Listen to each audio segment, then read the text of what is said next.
আল্লাহু আকবার, আল্লাহু আকবার। আসসালামু আলাইকুম। আজকের ভিডিওতে আমরা আলোচনা করব কিভাবে নামাজে মনোযোগ ধরে রাখা যায়। শয়তানের কুমন্ত্রণা ও নানা ধরনের জাগতিক চিন্তার কারণে আমাদের নামাজে মনোযোগ ছুটে যেতে পারে। তাই নামাজে মনোযোগ ধরে রাখার জন্য কিছু উপায় রয়েছে যা আমাদের সাহায্য করতে পারে। চলুন জেনে নেওয়া যাক সেই 5টি উপায় সম্পর্কে। 1.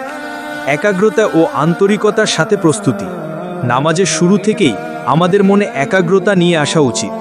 অজু করার সময় থেকেই ভাবতে হবে যে আপনি মহান আল্লাহর দরবারে হাজিরা দেওয়ার জন্য প্রস্তুতি নিচ্ছেন। একটি হাদিসে বলা হয়েছে যে ব্যক্তি সুন্দরভাবে অজু করে মন ও শরীরকে একত্র করে একাগ্রতার সঙ্গে 2 রাকাত নামাজ আদায় করে তার জন্য জান্নাত ওয়াজিব হয়ে যায়। 2. অর্থ বুঝে ধীরস্থিরভাবে তেলাওয়াত। নামাজে যা কিছু পাঠ করা হয়, বিশেষ করে সূরা ফাতিহা ও অন্যান্য তাসবিহগুলোর অর্থ বুঝে পড়ার চেষ্টা করলে মনোযোগ বৃদ্ধি পায়। কোরআন তেলাওয়াত স্পষ্ট ও ধীরে ধীরে করা উচিত। তাড়াহুড়ো না করে প্রতিটি রুকন, যেমন রুকু ও সেজদা, ধীরস্থিরভাবে আদায় করা নামাজের মনোযোগ ধরে রাখতে সাহায্য করে। 3. প্রতিটি নামাজকে জীবনের শেষ নামাজ মনে করা। নামাজে দাঁড়ানোর পর এই চিন্তা করা যে এটিই হয়তো আপনার জীবনের শেষ নামাজ। এই অনুভূতি আপনাকে আল্লাহর প্রতি আরও বেশি মনোযোগী করে তুলবে।